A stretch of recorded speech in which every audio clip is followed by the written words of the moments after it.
Yes, Counsel. Yes. Good morning. Good morning, Mr. Chief Justice. Good morning, Your Honors. My name is David Keeley, and I represent the defendant, Alexander Molina. What I'd like to do today, Your Honors, is first start off with, unless the court has other ideas, start off with the invocation of counsel, and then move on to custody, and lastly, address the harmless error standard. So with that, Your Honors, invocation of counsel. Right at the outset of the interrogation, the police read the Miranda rights to Mr. Molina, and immediately says to them, but I just said if I could call my lawyer, and I was told it wasn't necessary. But we don't have that, we don't have transcribed or anything. That's his rendition of something that had happened before. Is that right? That's right, Your Honor. But what we do have is a transcript of him saying that, and that transcript is going to come up along with the two videotapes of the interview. And I just would like to point out that here we are at the SJC, and that was said has never been challenged by the Commonwealth, not at the suppression motion, not in the appeals court, and not now. Was he in custody at the time? Well, Judge, I say he was, and I'm going to get to that. You mean the Commonwealth has never challenged or questioned that before he said that happened? Is that what you're saying? He said it. I know he said it, because Right. we have that, but has anybody ever questioned whether, in fact, that happened, that he was told that?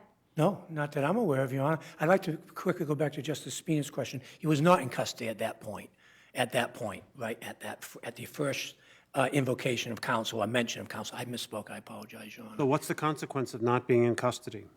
Well, as far as custodial, it's not a custodial claim at that point. But my argument is that he makes a second one at a point when he is in custody. But dealing with the first. Yes. The Miranda rights didn't attach at that point. No, they didn't, but they're given, Your Honor. The Miranda rights don't attach, but they're given, and I don't think once given, I think the police can't take steps to thwart them, which is exactly what happened here. Thwart them the first time or the second time? Well, the first time. I mean, he's saying, look, he's basically saying, in a pre-waiver context, this court on the clock is not requiring absolute clarity. He's basically saying, look, I want to call my lawyer. I want a lawyer. But they told him he didn't need one. That's right, Your Honor, and I think that is something that the police should not have done in this case. He's a suspect. According to Trooper Dumont, he's a suspect. Now, the record doesn't show which of, he was either Trooper Serrano or it was Detective Dumont that said, you don't need one. Now, I mean, if it's Dumont, he's saying to my client, look, you don't need a lawyer. Well, he knows he's a suspect. Was he re-Mirandized during this time? No, he got Miranda once, time. right at the outset, and then. Yeah. It seems to me that one of the consequences of what you're suggesting, or what you're arguing, is that it would discourage police officers from telling defendants who are not in custody that they have a right to a lawyer. I don't think so, Your Honor. I think. Why would they say it? Why would they advise him of the Miranda rights if he's not in custody? Judge, I'd love to make the argument that right at the outset of that interview that he's in custody at that point, but I mean that's not an argument I can make in good faith, so I'm not going to make it. But he's in custody pretty soon thereafter, according to my argument. But I believe the cases say it's good practice to give Miranda, even if custody is not present, and that's what they did. But I don't think the law should tolerate they're giving a Miranda and then the intentional thwarting of it.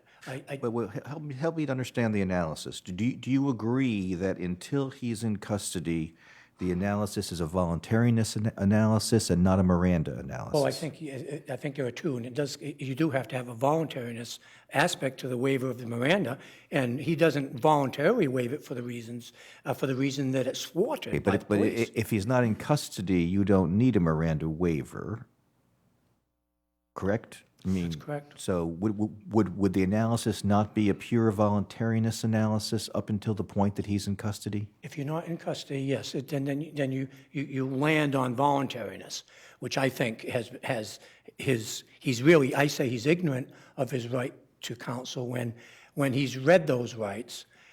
There's a remark either immediately afterward, right contemporaneous, there's a remark, look, I want to call my lawyer. I want to call my lawyer. It's not necessary.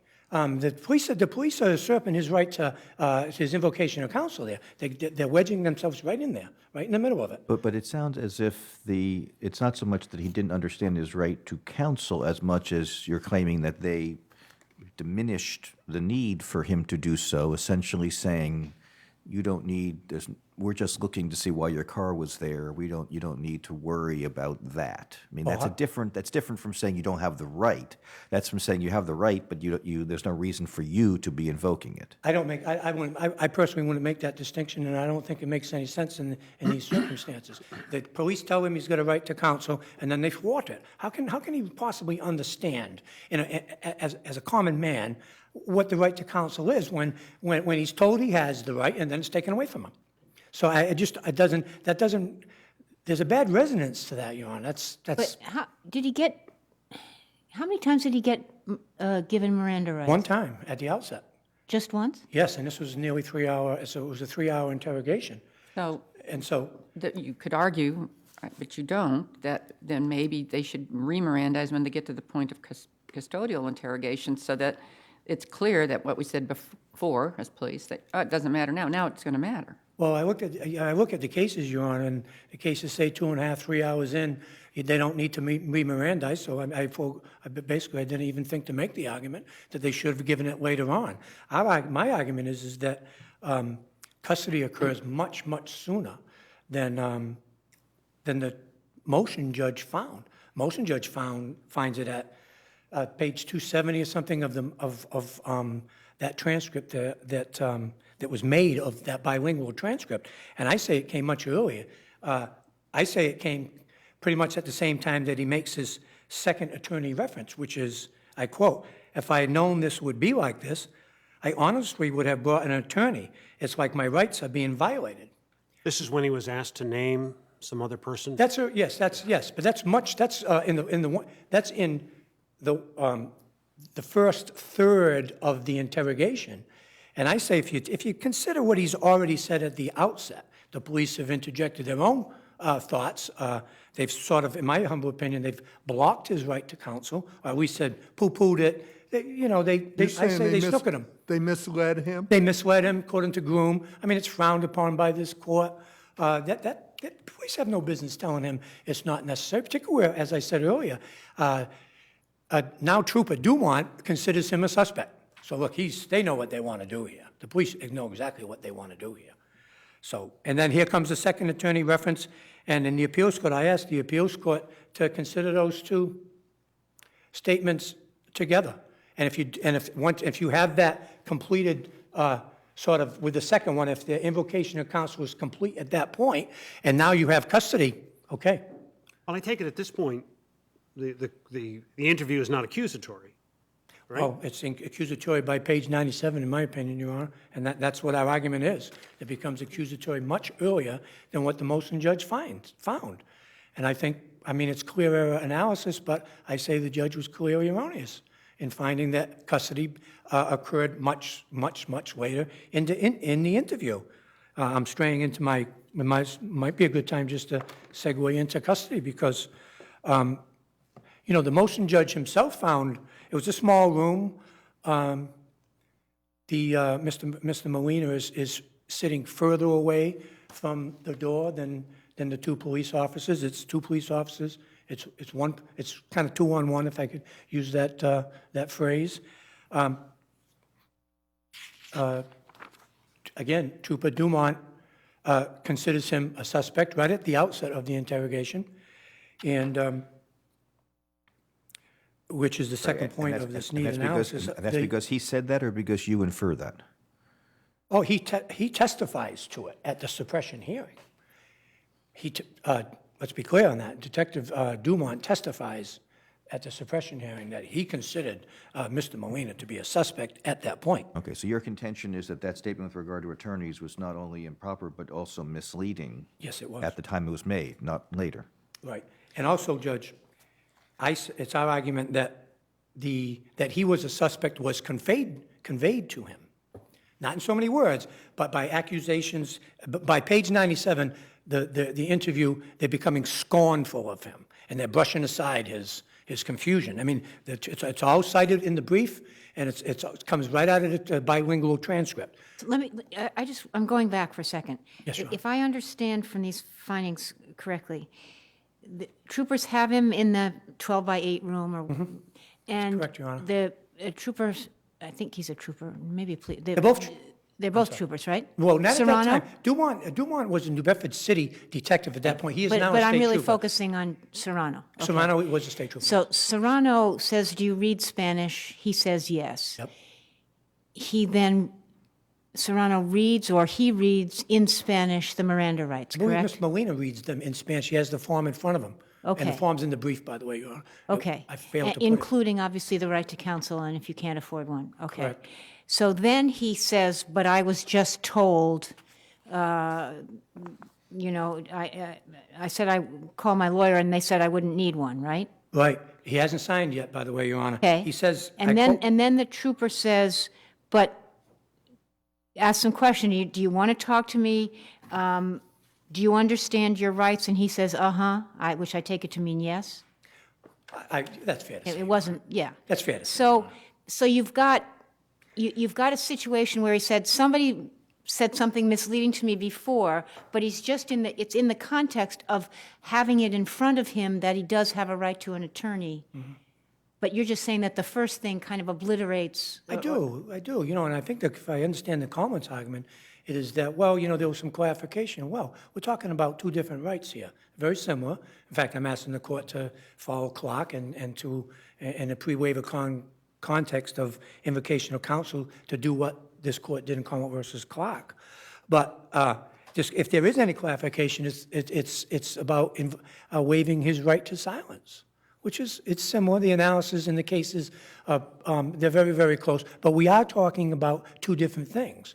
And Mr. Molina invoked his right to counsel, it has to be dealt with separately, Your Honor, I would suggest. And the consequence of that is you're saying we should suppress only from the point that he was in custody, or we should suppress from the beginning of the interview?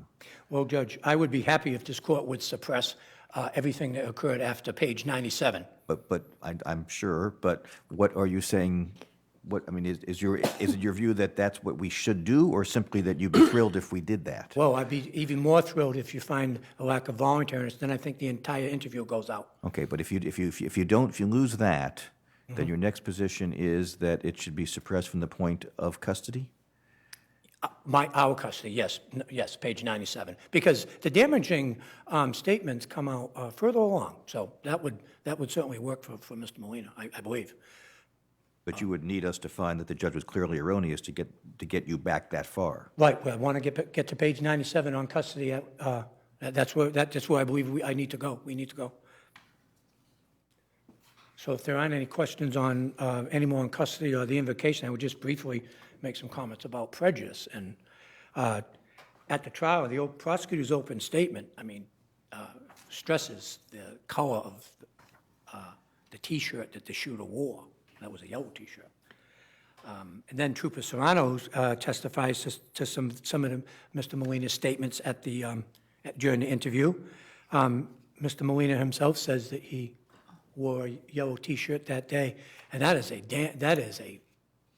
because that corroborates the only Commonwealth witness, Barbara.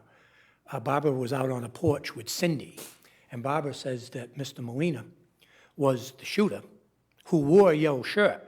That's the only Commonwealth witness that says that. The other two women that are out there are three, Alice, Barbara, and Claire. Alice and Claire say that the shooter wore a yellow shirt. No, I'm sorry.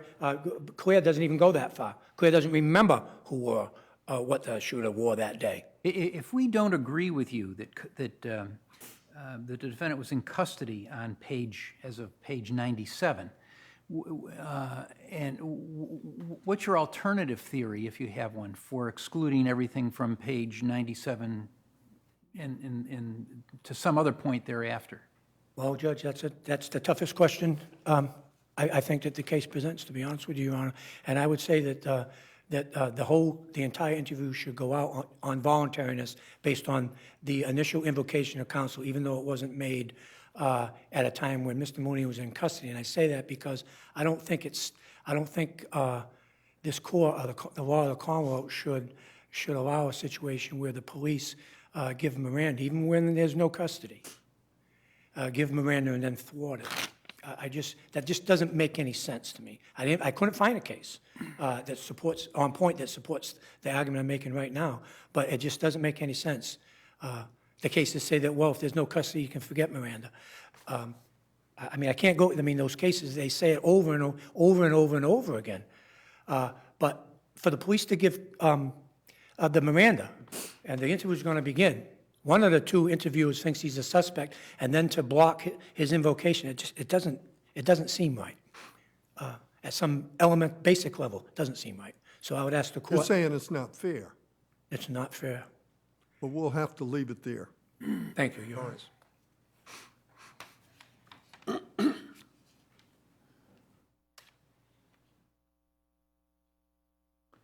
Good morning, Your Honors. May it please the Court, David Gold for the Commonwealth. I'll pick up where my brother left off if the Court permits me to. Whether Trooper, at the time, Detective Dumont, testified that he subjectively believed that the defendant was a suspect, which I don't dispute. He did say that during his testimony at the suppression hearing. What's important for this Court to consider is whether he conveyed that to the defendant during this interview, and that goes into my custody argument. As the Court knows, the Commonwealth's position is that the defendant was not in custody up until the point found by Judge McLaughlin, which was at page 247 of the transcript. But do you agree that the defendant said, quote, "But I just said if I could call my attorney and I was told that it wasn't necessary," end of quote? I agree that I don't think it's disputed that the transcript shows that he said that. I will point out, though, that there was some discussion of this at the suppression hearing.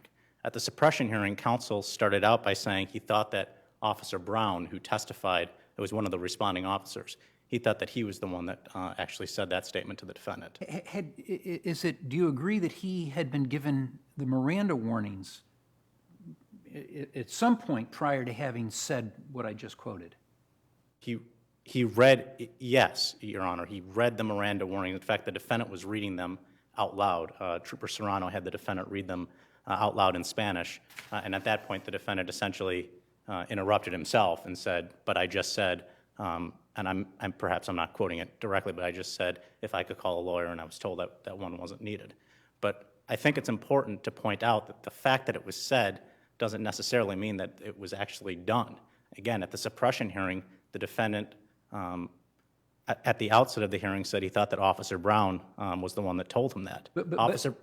Sorry, finish your Oh, thought. I'm sorry. Officer Brown testified that he never told him that. Trooper Dumont also testified, Detective Dumont also testified that he didn't do it and he didn't hear anyone tell him that. So all we have is the defendant's statement that I was told. We don't know who the defendant is saying told him that. That fact is just not developed right now. Okay. But he said it. If he had been told that it wasn't necessary, do you agree that that would be a problem? No, again, I would need more context as to when the remark was said. I don't know if he was told by a police officer that it was not necessary for him to call a lawyer. I'm not sure what the defendant's question was to the officer. But again, at this point, I think we all agree, including counsel for the defendant, that the defendant wasn't in custody, so he didn't have any constitutional right at that point to have an attorney with him. Again, I think it's important that assuming what the defendant said at the outset of the interview is correct, that somebody did tell him that was technically correct. Your Fifth Amendment right to an attorney doesn't attach unless there's a custodial interrogation. If the police officers had said to him, "Look, why don't you sit down and talk with us, and anything you say to us, we will never use it against you," could they be held to that? Can they be held to that? I think in that circumstance, again, it's going to be determined that he wasn't in your fact pattern. I'm not sure if he's in custody or not in custody. Not in custody. If he's not in custody, then there's no actual right to an attorney. So I'm not sure I understand what the court's question is. No, if they say to him, sit down and talk to us about what happened. Anything you say to us will never be used against you. Can they be bound to that? I'm not sure.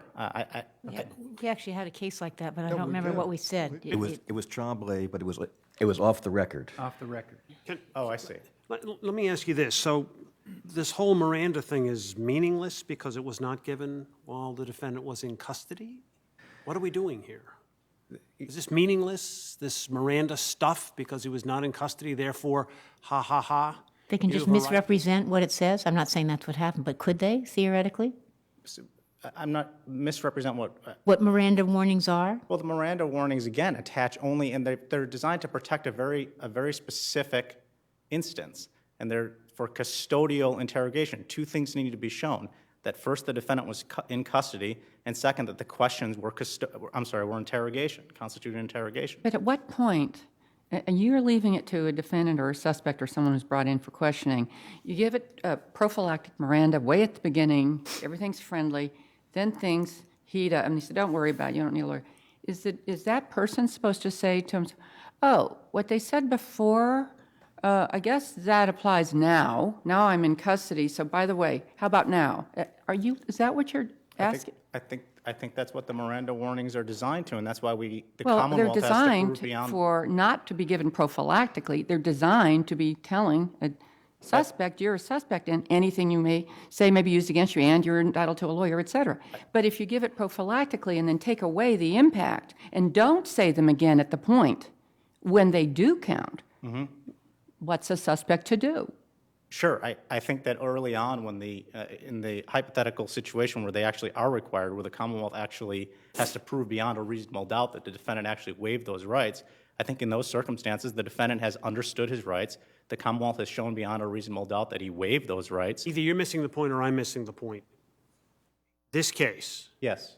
let's assume the defendant said, after being advised of his Miranda rights, yeah, I would like to have my lawyer here. The officer said, no, you don't need a lawyer here. And then proceeded. Eventually, the interrogation became custodial. What's the outcome? I think in that case, when the interrogation became custodial, I think that would be a better case for the. What happens when the thing becomes his custodial? Now, his assertion of 2 hours ago applies? Did the police have to stop and say, 2 hours ago you someone had a lawyer, now it's custodial. Now, actually, yeah, you can have a lawyer. Is that what's supposed to happen? Sure, I think that in some cases, depending on how long the interrogation goes, and I think my brother referenced those cases, if it's 2.5 hours, 3 hours, and at some point it does in fact become custodial, the better practice for the police department is actually to re-Mirandize. But if they I think don't? If they don't, in those circumstances, again, that would be a different case than this one. In those cases, then I think that there might be an issue. Why is it different Why is here? it different? Well, it's different because here at the outset of the interview, if I could back up just for a moment. Again, the judge found at page 247 that it did indeed become custodial. Okay, Right. but the only Miranda rights that were given when we One. would say it was not custodial, correct? That's correct. And so if to take Justice Cordy's, which is a variation on what we have, but if right at that time, the defendant said, oh, I want to call my lawyer, and the police officer said, yeah, you don't need to do that. We're not doing anything really here, and then said nothing more, you would say that would be a problem, right? I would say so. If that point it became custodial, then that would be essentially an argument that he had invoked his right to counsel at that point. Yeah, sure. I understand that. If I understand the court's question, yes, I think that'd So be a why problem. should he be re-Mirandized at that point when it becomes custodial? Well, again, it would be in the circumstance where if it depends on the timing. Okay, if we're talking an extended period of time, if extended, I think the court has gone up to 3.5 hours. At that point, it might be the better practice to actually re-Mirandize the defendant. But what about here, where if it were true that one of the officers told him that it wasn't necessary to call his lawyer, and he's under the mistaken belief that it's not necessary to call my lawyer, and we're well into a custodial interrogation, the police weren't required to re-Mirandize him, given at least the statement that was made? I think that issue may go more towards whether the defendant actually understood what his rights were. I'm not, Is that what we have? I don't believe so, no. I think that what we have Why here is, not? well, because the defendant said, but I just said if I could call my lawyer, and I was told I didn't need one, or whatever his exact words were. And so that's sort of floating in the atmosphere. That's right, And it's never really clarified. It certainly was, I think, when the officers, after he said that, again, this is assuming that it was, that he was entitled to Miranda rights. I just want to be clear that, No, not assuming. Assuming they were given. Assuming they were given. I think it was if he was entitled to them. If he was entitled to them, But he didn't get them later, so you've got to rely on those as being the Miranda rights that he got, don't you? he didn't get them later, but the statements were ultimately suppressed. So I guess that's why my argument isn't that if I was certainly at the point that Judge McLaughlin found that it became custodial, that would be a different circumstance. But those statements were suppressed. The Commonwealth didn't challenge them, and the Commonwealth's not challenging that right now. What was suppressed? I'm sorry, I missed that. What was suppressed? From page 247 in the transcript onwards, when Judge McLaughlin found that it did in fact turn custodial, that those were actually suppressed. So I'm talking about everything that happened. The judge's order is the motion to suppress is denied. I'm sorry, in his is that his order? I mean, in his decision itself, it becomes pretty clear that at 247, at page 2, he found it 247. I don't see any, I mean, I read it, but I don't recall anywhere where he said, I'm going to suppress the statements made after page 247. I'm sorry, at 247, he found that it became custodial. Right. I apologize. But he didn't suppress those statements. He didn't suppress those statements. What he found was that they became custodial. Those statements Yes, but ultimately there went- was no, so, but what I'm saying Sure. is, it became custodial at some point. From my purpose, it doesn't even matter. At some point, but the only Miranda rights that were ever given were back at the beginning, Mm-hmm. right? So if you have a misunderstanding about what the, whether he, you know, there's been some arguably misinformation about you really don't need a lawyer. Sure. Doesn't that go forward to when it does become And again, I custodial? think, I'm sorry if I misunderstood your question earlier. Now I fully see what your question is. At that point, in a certain case, not this case, and I'll tell you why in a moment, that very well may be the case, and I believe those cases discussing the 2.5 or 3 hour cases may say that, do say that, excuse me. But my point is that none of those statements that were made after 247 were actually admitted at trial. They weren't, the defendant's statements that he made afterwards, after 247, after the point where the defendant was found to be in custody. And that gather. perhaps is why my brother didn't raise this argument on appeal. Again, this particular, to give the Miranda warnings again, was never raised in the appeals court. It was never raised here. And I believe the reason why, and I certainly don't want to speak for my brother here, is because those statements ultimately weren't used by the Commonwealth, in fact.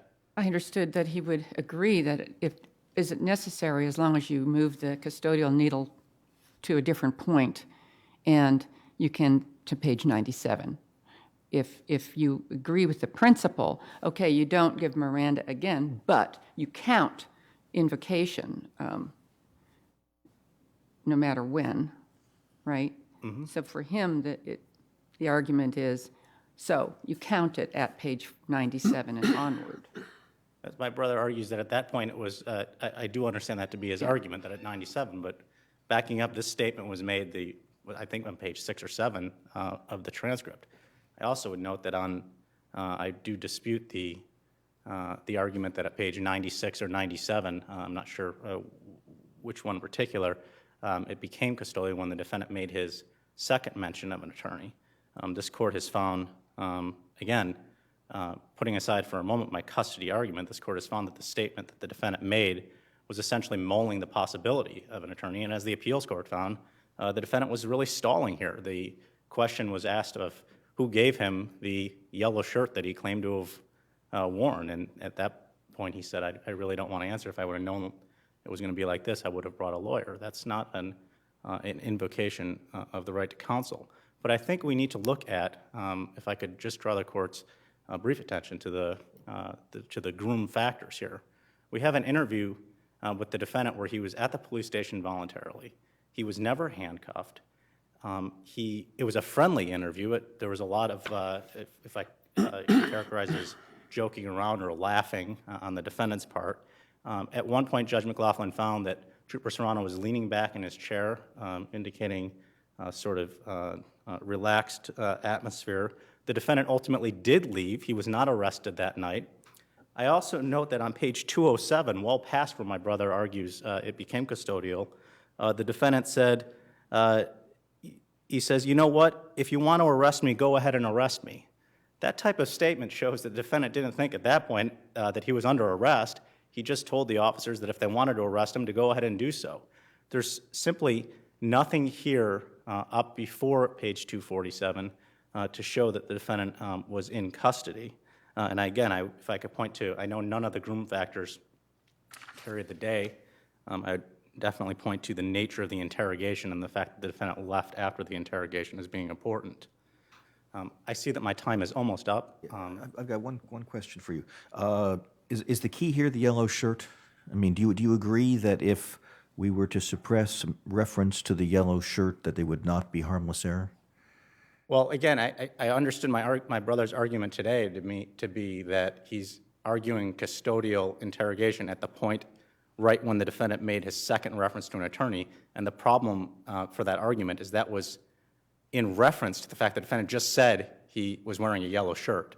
So I'm not sure how, even if this court adopted my brother's argument as to where custody began, how the yellow shirt would not have come in. But yes, I would agree, though, that the yellow shirt was important. I would also point out that there were two eyewitnesses that identified the defendant as the shooter. Granted, only one apparently said that he was wearing a yellow shirt. The other one said it was the defendant. So I certainly think that there was strong evidence that the Commonwealth had of his guilt. All right, counsel, your time is up. Thank you very much.